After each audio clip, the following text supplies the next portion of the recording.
Everyone, RJ Rajni लेकर आई है आपके लिए कहानी बंटवारा। सेठ घनश्याम के दो पुत्रों में जायदाद और जमीन का बंटवारा चल रहा था और एक 4 बेडरूम के घर को लेकर विवाद गहराता जा रहा था। एक दिन दोनों भाई मरने मारने पर उतारू हो चले तो पिताजी बहुत जोर से हंसे। पिताजी को हंसता देख दोनों भाई लड़ाई को भूल गए और पिताजी की हंसी का कारण पूछा। पिताजी ने कहा, इस छोटे से जमीन के टुकड़े के लिए इतना लड़ रहे हो?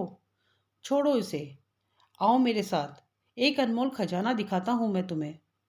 पिताजी घनश्याम जी और दोनों पुत्र पवन और मदन उनके साथ रवाना हुए। पिताजी ने कहा, देखो यदि तुम आपस में लड़े तो फिर मैं तुम्हें उस खजाने तक नहीं ले जाऊंगा और बीच रास्ते से ही लौटा कर ले आऊंगा। अब दोनों पुत्रों ने खजाने के चक्कर में एक समझौता किया कि चाहे कुछ भी हो जाए पर हम लड़ेंगे नहीं, प्रेम से यात्रा पर चलेंगे। गांव जाने के लिए एक बस मिली पर सीट 2 की मिली और वो 3 थे। अब पिताजी के साथ थोड़ी देर पवन बैठे तो थोड़ी देर मदन। ऐसे ही चलते चलते लगभग 10 घंटे का सफ़र तय किया, तब जाकर गांव मिला। घनश्याम जी दोनों पुत्रों को लेकर एक बहुत बड़ी हवेली पर गए। हवेली चारों तरफ से सुनसान थी। घनश्याम जी ने देखा कि हवेली में जगह जगह कबूतरों ने अपना घोंसला बना रखा था, तो घनश्याम जी वहीं बैठकर रोने लगे। पुत्रों ने पूछा, क्या हुआ पिताजी, आप क्यों रो रहे हैं? रोते हुए उस वृद्ध पिता ने कहा कि जरा ध्यान से देखो इस घर को, जरा याद करो वो बचपन जो तुमने यहाँ बिताया था। तुम्हें याद है बच्चों, इसी हवेली के लिए मैंने अपने बड़े भाई से बहुत लड़ाई की थी।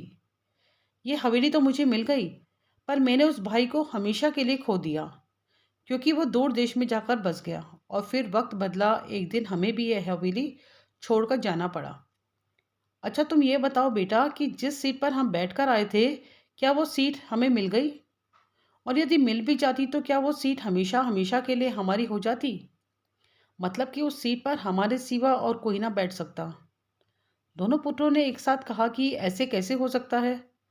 बस की यात्रा तो चलती रहती है और उस सीट पर सवारियां बदलती रहती हैं। पहले हम बैठे थे, आज कोई और बैठा होगा और पता नहीं कल कोई और बैठेगा उस पर। और वैसे भी उस सीट में क्या धरा है जो थोड़ी सी देर के लिए हमारी है? पिताजी पहले हंसे और फिर आंखों में आंसू भरकर बोले, देखो यही मैं तुम्हें समझा रहा हूँ कि जो थोड़ी देर के लिए जो तुम्हारा है, तुमसे पहले उसका मालिक कोई और था। थोड़ी सी देर के लिए तुम हो और थोड़ी देर के बाद कोई और हो जाएगा। बस बेटा एक बात ध्यान रखना कि इस थोड़ी सी देर के लिए कहीं तुम अपने अनमोल रिश्तों की आहुति ना दे देना। यदि पैसों का प्रलोभन आए तो इस हवेली की इस स्थिति को देख लेना कि अच्छे अच्छे महलों में भी एक दिन कबूतर अपना घोंसला बना लेते हैं।